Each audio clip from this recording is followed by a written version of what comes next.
성경 말씀 요한일서 1장 1절로 4절입니다. 요한일서 1장 1절 말씀부터 봉독해 드리겠습니다. 신약성경 388쪽이네요. 388 요한일서 1장 1절 말씀 봉독해 드리겠습니다. 태초부터 있는 생명의 말씀에 관하여는 우리가 들은 바요 눈으로 본 바요 자세히 보고 우리의 손으로 만진 바라. 이 생명이 나타나신 바 된지라. 이 영원한 생명을 우리가 보았고 증언하여 너희에게 전하노니 이는 아버지와 함께 계시다가 우리에게 나타나신 바 된 이시니라. 우리가 보고 들은 바를 너희에게도 전함은 너희로 우리와 사귐이 있게 하려 함이니 우리의 사귐은 아버지와 그의 아들 예수 그리스도와 더불어 누림이라. 우리가 이것을 쓰면 우리의 기쁨이 충만하게 하려 함이라. 아멘. 작년 한 해 우리가 열왕기 상하 읽어왔는데요. 많은 분들이 제게 이렇게 불평하셨어요. 아침에 주님과 사귐이 이 말씀 묵상 통해서 잘 이루어지지 않는데요. 구약 읽지 말고 신약 읽으면 안 될까요? 그렇게 말씀하시는 분들이 계셨는데요. 그럴 수 있었다고 생각합니다. 보통 우리 구약을 신약의 그림자라고 그러잖아요. 오실 예수님을 조망해 주지만 이스라엘 역사 속에 나타난 아주 그림자 같은 이야기를 더듬어 왔기 때문에 아침 주님과 나가서 교제하는 관점에서 특별히 우리 교회에서 하는 렉시오 디비나 방법으로 말씀을 드리려고 하면 잘 뭔가 이렇게 잡히지 않는 그런 거 제가 충분히 이해하는데요. 올해 새해부터는 요한일서 읽어 나가기 시작하겠고 또 이후에 2서 3서 그리고 고린도 전후서 읽게 되기 때문에 이 귀한 신학의 말씀을 통해서 정말 아침마다 주님과의 교제가 더욱 깊어지고 그 교제의 기쁨이 우리 영혼에 흘러 넘치시길 주 여러분을 축복합니다. 요한일서 너무 귀한 말씀입니다. 성경 읽을 때 문학적 장르가 어떤 건가 살펴보는 게 중요하다고 그랬죠. 요한일서는 어떤 문학적 장르일까요? 서신은 서신인데, 그죠? 서신은 서신인 것 같은데 일반적인 서신의 형태로 쓰여지지는 않았습니다. 기억하시죠? 바울 서신 보면 아주 티피컬한 굉장히 보편적인 서신 형태로 쓰셨거든요. 그 처음 부분에서 수신자를 밝혀요. 발신자를 밝혀요. 그 다음에 또 수신자도 밝혀요. 그리고 끝부분에 분명히 이제 그 수신자들 향해서 문화 인사를 정하는 게 보통인데 요한일서 이 5장이니까 한번 뒤에 가보세요. 어떻게 끝나나. 18절부터 한번 끝부분 한번 읽어볼게요. 5장 18절. 하나님께로부터 난 자는 다 범죄하지 아니하는 줄을 우리가 아노라. 하나님께로부터 나신 자가 그를 지키심에 악한 자가 그를 만지지도 못하느니라. 또 아는 것은 우리는 하나님께 속하고 또 온 세상은 악한 자 안에 처한 것이며 또 아는 것은 하나님의 아들이 이르러 우리에게 지각을 주사 우리로 참된 자를 알게 하신 것과 또한 우리가 참된 자 곧 그의 아들 예수 그리스도 안에 있는 것이니 그는 참 하나님이시요 영생이시라. 맨 마지막 절에 자녀들아 너희 자신을 지켜 우상에게서 멀리하라. 어드레싱은 하죠. 자녀라고 얘기해야 자녀. 그러니까 무슨 교회에 편지를 보내는 것 같은데 특정 교회나 특정 개인을 정해놓고 보내신 것 같지 않은 어떤 그런 냄새가 나죠. 구체적으로 누구에게 안부를 전한다 이런 말이 전혀 없어요. 마지막에 보면 자녀들아. 최소한도 이 자녀들아 이렇게 어드레싱 하시는 것을 봐서 이 글을 쓴 사람이 지금 나이가 젊은 사람일까요? 그렇지 않겠죠, 그죠? 굉장히 장수하신 분인 것 같아요. 교회를 향해서 자기 교회에 지금 속한 교우들을 성도님들 자기의 영적 자녀로 지금 클레임하시는 그런 형국이거든요. 그러면서도 보편성 있는 어떤 일반 편지 형태를 택하진 않았어요. 아마 이 글을 쓰신 분은 모든 교회에서 이 글을 읽기를 소망하면서 쓰셨던 것 같아요. 예를 들면 고린도 전후서는 고린도 교회에 일어나는 문제, 여러 가지 문제들을 바울 선생님께서 보고받고 쓰셨잖아요. 그래서 이제 고린도 교회에 일단 그 환경 속에서 읽어야 된다면 이 요한일서는 굉장히 광범위한 어떤 그런 그 리더들을 염두에 두고 쓴 책이 아닌가 이렇게 생각할 수가 있습니다. 누가 쓰셨는가? 요한일서에는 사실 나오진 않아요. 그 이름을 밝히지 않는데요. 요한 사도라고 우리가 생각하는 것은 우리가 1절에서 4절까지 읽었는데 그 말씀을 이렇게 보시니까 굉장히 비슷한 거 복음서가 생각이 나지 않습니까, 여러분? 요한복음 1장에 보면 어떻게 시작하죠? 태초에 말씀이 계시니라. 이 말씀이 하나님과 함께 계셨고 이 말씀이 곧 하나님이라. 그리고 이 말씀이 보세요. 함께 계셨다. 함께 계셨다. 이런 말 나오죠. 생명, 이 말씀이 생명인데 이 생명이라는 단어도 나오죠. 나중에 보면 빛이라는 단어도 나오고요. 말씀이라는 단어도 나오고 태초라는 단어도 나오고 이런 단어가 요한복음 1장 1절부터 14절 안에 다 나오는 단어들이에요. 반복되는 걸로 비롯해서 요한 1서를 쓴 사람은 이 편지 안에서 자기 이름을 밝히지 않지만 요한복음을 쓴 사도 요한일 것이다. 이렇게 학자들이 생각을 하고 있습니다. 왜 썼는가? 쓰신 이유가 뭔가? 오늘 인트로덕션 하는 날이니까 좀 살펴볼 필요가 있는데 집에 가서 읽어보세요. 전체를. 금방 그 이유를 발견할 수가 있을 텐데 2장 18절 한번 보세요. 2장 18절에 보면 아이들아 지금은 마지막 때라 적그리스도가 오리라는 말을 너희가 들은 것과 같이 지금도 많은 적그리스도가 일어났으니 그러므로 우리가 마지막 때인 줄 아노라. 그들이 우리에게서 나갔으나 우리에게 속하지 아니하였나니 만일 우리에게 속하였더라면 우리와 함께 거하였으려니와 그들이 나간 것은 다 우리에게 속하지 아니함을 나타내려 함이니라. 무슨 일이 있었죠, 그죠? 어떤 지역에 어떤 사람이 교회를 떠나서 다른 단체를 형성한 것 같아요. 이분들은 지금 교회에 속할 만한 같은 신앙을 공유한 사람이 아니라고 지금 판단하시는 거예요. 이 사람들은 교회 식구가 아니다. 적그리스도에 속한 그런 자들이다. 이렇게. 그러니까 이 어떤 이단이 일어나고 있다는 것을 알 수가 있고요. 또 4장 1절에도 한번 보세요. 4장 1절에도 보시면 비슷한 내용인데 사랑하는 자들아 영을 다 믿지 말고 오직 영들이 하나님께 속하였나 분별하라. 많은 거짓 선지자가 세상에 나왔습니다. 이로써 너희가 하나님의 영을 알지니 곧 예수 그리스도께서 육체로 오신 것을 시인하는 영마다 하나님께 속한 것이요. 여기 크루가 하나 있네요. 일련의 사람들이 있었는데 예수 그리스도께서 육체로 오신 것을 시인하지 않은 사람들이 있었던 것 같아요. 이런 그 문제 때문에 요한 사도가 이 글을 쓰셨을 것이다. 우리 수요 예배 나오신 분들이 다 그게 어떤 부류로 보통 이렇게 명칭되어지는지 아실까요? 명명되어지는지. 누구죠? 이런 사람들은 어떤 파라 그랬죠? 영지주의자예요. 영지주의자들. 현대 구원파 같은 그런 잘못된 생각을 가지고 있는 사람들인데 이런 사람들 때문에 실질적으로요. 바울 선생님께서 그 편지를 쓰셨을 때 보면 주로 많이 율법 때문에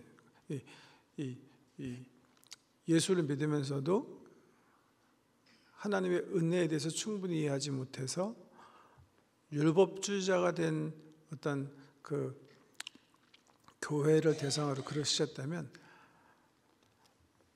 요한 사도는 그 반대예요.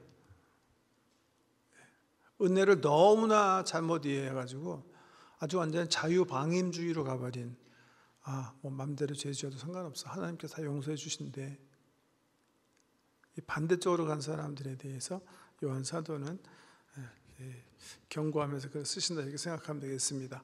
오늘 1절에서 4절까지 본 말씀인데 본문 살펴볼게요. 태초부터 있는 생명의 말씀에 관하여는 우리가 들은 바요, 눈으로 본 바요, 자세히 보고 우리의 손으로 만진 바라. 이게 약간 이율배반적인 말씀이죠.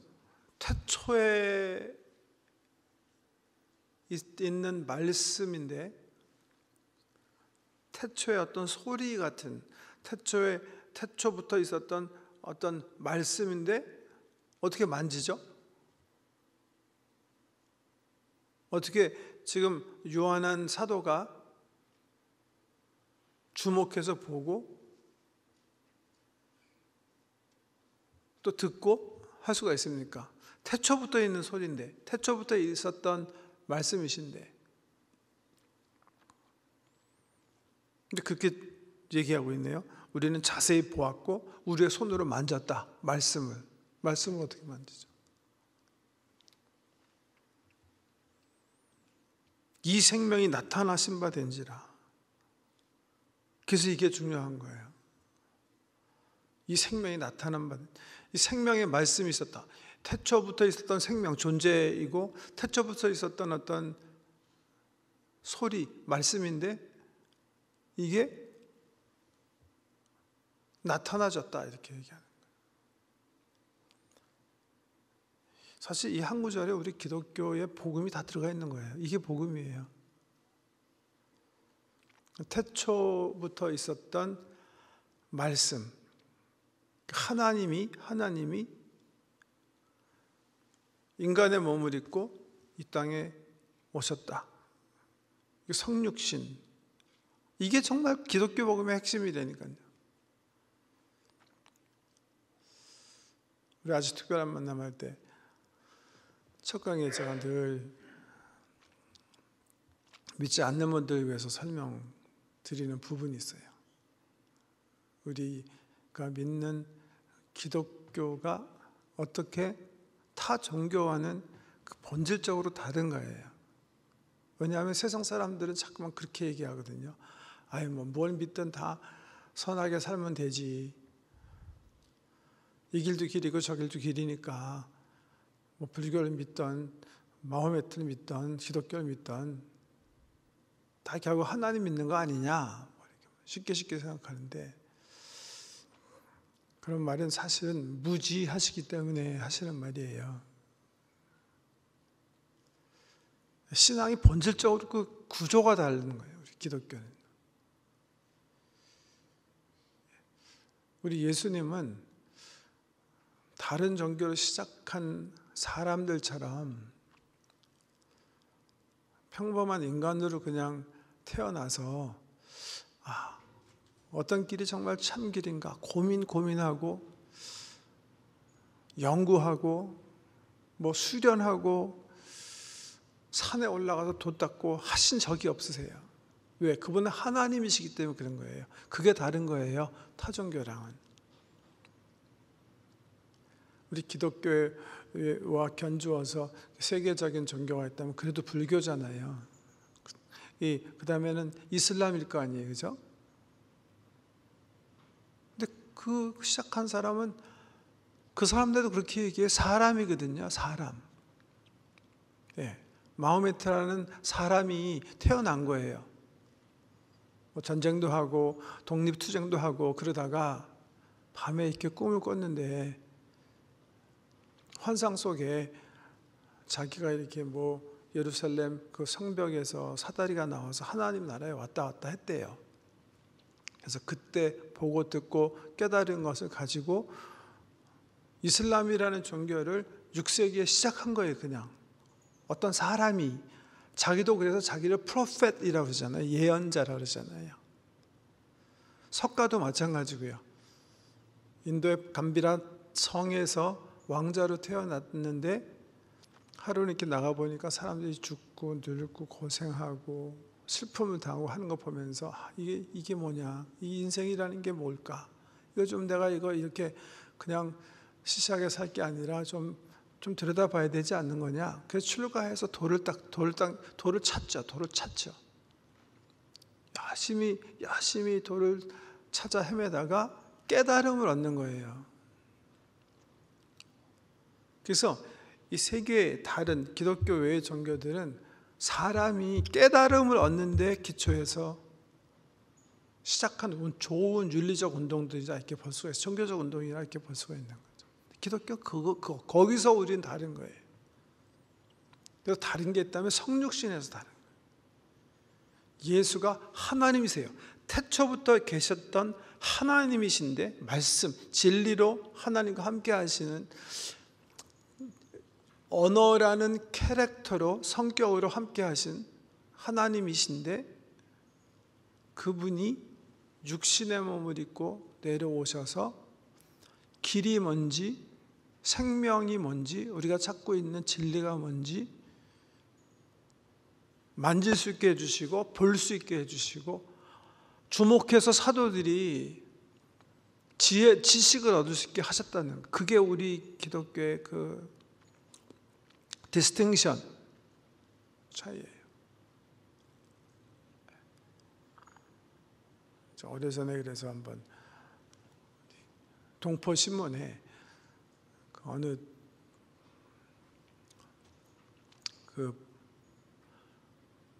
뭐라 그러죠? 불교 측에서 어떤 절에서 예수님 그 탄신을 축하합니다.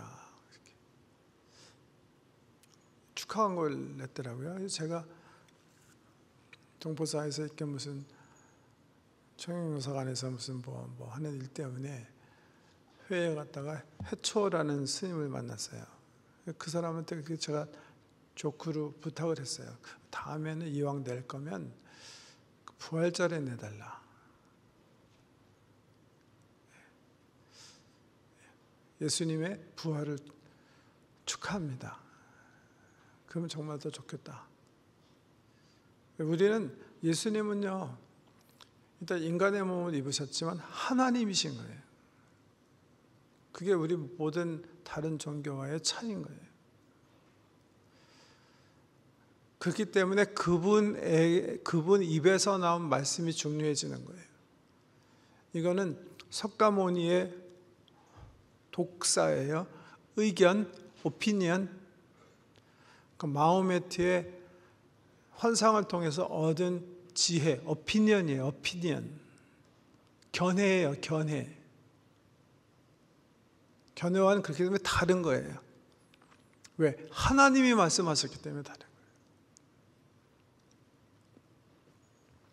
그 성육신에 우리의 모든 신앙이 걸려있다 이렇게 보시는 게 맞아요. 하나님이 육신의 몸을 입고 오셨다. 이게 기초인데 이 요한일서를 요한 사도가 쓰는 이유가 바로 그거예요. 그걸 의심하는 사람들이 있는 거예요. 두 가지로 의심했을 거예요. 항상 그래왔으니까. 한 부류에서는 아니다. 그거 하나님 아니다. 동정녀 이런 거 믿으면 안 된다. 어떻게 하나님이 사람이 되냐? 그건 안 된다. 세상 사람들 주로 그렇게 믿잖아요. 근데 또 반대 사람이 있어요. 하나님이셨는데 하나님이셨기 때문에 그냥 사람의 그냥 어떤 그 형태를 그냥 살짝 빌린 거지 정말 사람은 아니었다. 영지주의자들인데요. 성경은 그렇게 얘기하지 않으세요. 하나님이신데 사람이 되신 거예요. 온전한 사람이 되신 거예요. 온전한 사람. 온전성을 우리가 부인하면 안 돼요. 어떻게 온전하게 나타나셨는가? 사도들이 보고 만지고 들을 수 있는 그런 온전한 사람으로 이 땅에 나타나셨다. 그래서 그 1절과 2절 이 상반절이 우리 기독교 신앙의 어떤 그 가장 핵심되는 부분이다 이렇게 얘기할 수가 있겠고요. 계속해서 읽겠습니다. 이 영원한 생명을 우리가 보았고 증언하여 너에게 전하노니, 다시 설명합니다. 이는 아버지와 함께 계시다가 우리에게 나타나신 바 된 이시니라. 그러니까 예수님은 하나님이 이 땅에 나타나신 거다. 하나님이 나타나신 거다. 일반 사람이 아니다. 지금 구약 시대에도 수많은 선지자가 있었어요. 그죠? 모세 같은 선지, 정말 대단한 선지자, 엘리야 같은 사람이 있었어요. 엘리사 같은 사람이 있었어요. 마호메트도 그런 사람이라고 볼 수가 있어요. 뭐 종교적인 관점에서는 석가모니도 그런 사람이라고 볼 수 있어요. 사람이니까 다들. 근데 예수는 과가 다르다 이거예요. 그게 복음의 핵심이에요. 근데 그 말을 누가 한 거예요? 예수님께서 하신 거예요. 그래서 우리 기독교 복음의 핵심은 예수께서 자기에 대해서 얘기한 아이덴티티예요. 그가 하나님의 아들이시고 그리스도시라고 그가 스스로 증언하신 내용, 그것이 우리 기독교 복음의 핵심이에요.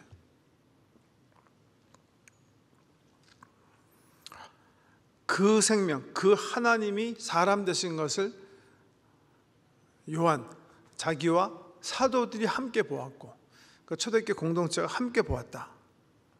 그리고 함께 만졌다. 우리가 증언하는 것은 바로 그 내용이다. 그게 증언의 내용이에요. 하나님이신데 사람이 되셔서 우리로 하여금 만지게 하시고 듣게 하셨다.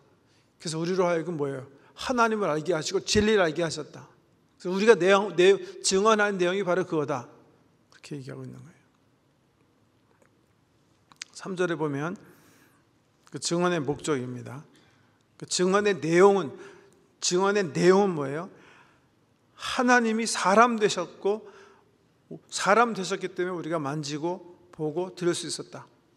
게 증언의 내용이라면, 증언의 목적은 뭔가 3절에 나옵니다. 우리가 보고 들은 바를 너에게 전함은 너희로 우리와 사귐이 있게 하려 함이니 우리의 사귐은 아버지와 그의 아들 예수 그리스도와 더불어 누림이라. 지금 사도가 편지 쓰면서 뭐라고 그러시냐면, 내가 이 글을 써서 너에게 이렇게 하는 것은 너희와 우리 사이에 코이노니아가, 실질적인 교제가, 영적 교제가 일어나게 하기 위함이다. 그러니까 내가 지금 간증하는 이유는 당신과 나 사이가 형제가 되게 하기 위함이다. 교제 관계가 생기게 하기 위함인데, 그 다음에 뭐라고 설명했냐? 우리의 사귐은 아버지와 그의 아들 예수 그리스도와 더불어 누림이라. 지금 이 말씀을 통해서 증거하는 것은 하나님이잖아요. 그래서 결국 이 말씀을 통해서 사도들과의 사귐은 성도들 안에 어떤 것을 창출하게 된다? 하나님과의 코이노니아가 창출하게 되는 것이다. 아까 서두에 말씀드린 것처럼 요한 1서를 수요 집회에 와서 함께 나누시든지 115 묵상운동 요절로 삼으셔서 매일 아침에 나가서 주님 앞에서 이 말씀 가지고 주의 음성을 경청하시든지, 이 말씀을 통해서 다가오시는 삼일째 하나님과 교제가 이루어지는 코이노니아가 있는 은혜가 2019년 이 한 해 매일매일 성도들의 삶 속에 이루어지게 주의 이름으로 축복합니다. 이 사귐이 키예요. 우리 기독교 신앙의 핵심이 뭐예요? 우리와 함께 하신 삼위일체 하나님과의 사귐이에요. 형식에 있지 않아요. 율법 지킴에 있지 않아요. 말씀을 통해서 다가오시는 하나님과 내가 사귐이 있는가 없는가, 여기에 내 신앙이 걸려 있는 거예요. 예배를 통해서도 그 사귐이 이루어져야 되고, 내 개인적인 기도 시간을 통해서도 이루어져야 되고, 내 일상의 삶의 현장에서도 그 동행이 이루어지면 그게 신앙생활인지 믿으시기 바랍니다. 그래서 사귐, 이 코이노니아가 핵심인 거예요. 우리는 무슨 사상을 붙잡고 사는 거 아니에요. 또 이상한 이단처럼 영지주의자가 주로 그렇게 얘기하는데, 깨달음을 얻으면 되는 거 아니에요. 살아계신 하나님과 사귐이 있는 것이 신앙생활입니다. 그분과 동행하는 거예요. 말씀과 함께 걸어가는 거예요. 기독교 신앙의 핵심이 코이노니아. 너무 중요한 단어입니다. 방법이 문제가 아니에요. 방법은 어떤 방법 사용해도 상관없어요. 결과는 교제여야 돼요. 복음이 선포되어서 하나님과 나 사이에 친밀한 관계가 열매를 맺혀지면 그건 진정한 예배인 거예요. 네.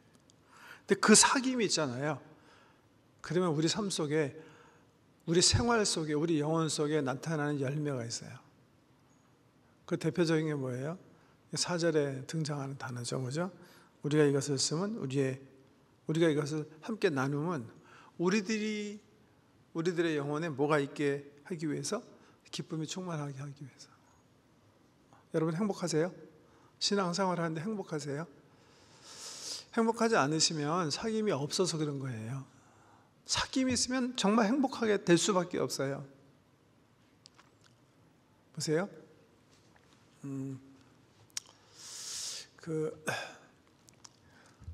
아내가 말이죠. 남편이 집에 이제 일하고 돌아오는 시간에 맞춰서 열심히 식사를 준비해요. 근데 그게 굉장히 스트레스풀한 사람이 있어요. 짜증나는 일이 되는 사람이 있어요. 어떤 경우죠? 남편 싫어하면 그렇게 되는 거죠. 뭐 당연한 거죠. 남편 보기 싫어요. 자기가 싫어하는 사람 이게 해주려고 그러니까 이게 스트레스가 힘이 드는 거죠. 두 사람이 깊은 사귐이 있어 봐요. 매일 다이아 반지 사주고 싶을 거예요. 그게 사귐이에요. 사귐이 있어야 이 모든 일이 기쁜 거예요. 사귐이 없으면 내가 그리스도를 주를 위해서 일하고 살고 하는데 기쁨이 없어요? 그러면 이 사귐을 점검해 보셔야 돼요. 사귐이 뭔가를 이제 요한일서에서는 굉장히 중요히 다뤄요. 이제 곧 다룰 이제 5절 우리가 뭐 다음 주에 생각해 보겠지만 금방 이제 다루게 되는 나타나는 그 이슈 중에 하나가 죄예요, 죄. 내 삶 속에 죄가 딱 하나님과 나의 교제를 가로막고 있어요. 예? 그럼 어떻게 되죠? 그럼 사귐이 깨져 있는 거잖아요. 그럼 어떻게 되는 거예요? 그럼 기쁨 없는 거예요. 기쁨은 벌써 날아가 버린 거예요, 거는요. 왜? 교제가 깨져 있기 때문에 그런 거예요. 우리 세상적인 예로 다시 돌아가서 아내와 남편 관계가 또 비슷한 거예요. 이 사람이 사랑하지 않고 지금 다른 사람과 이를테면 부정직한 관계 속에 있다고 생각해 보세요. 음란을 행하고 있다고 생각해 보세요. 이 사람의 사역 속에 기쁨이 있을까요? 있을 수가 없는 거예요, 그거는요. 친밀한 사귐은 반드시 사랑과 화평과 기쁨의 열매가 내 삶 속에 나타나게 돼 있어요. 그런 것도 사귐에 대해서 설명하실 거예요. 이제 마칠게요. 오늘 4절까지만이니까요. 요한일서를 사도가 지금 쓰고 있어요. 왜 쓰고 계시냐 하면 우리가 이 말씀을 통해서 사도들과 영적 교감을 해서 사도들이 이 글을 쓴 원래 목적대로 하나님과의 교제가 친밀한 관계 속으로 들어가게 하기 위해서예요. 그렇게 되면 우리 삶 속에 어떤 열매가 있게 될 것이다? 기쁨의 열매가 있게 될 것이니까. 그게 오늘 말씀해 주시는 내용이에요. 2019년 새해인데 요한일서 말씀 가지고 우리 주님과 깊이 있게 교제가 회복이 되어서 우리 사랑하는 성도님들 삶 속에 정말 샘물 같은 기쁨이, 세상에는 뭐 또 그래도 정말 다사다난한 여러 가지 일들이 일어나겠지만 세상이 감히 빼앗을 수 없는 영혼의 기쁨이 충만한 2019년 되시기를 주의 이름으로 축복합니다. 기도 올리겠습니다.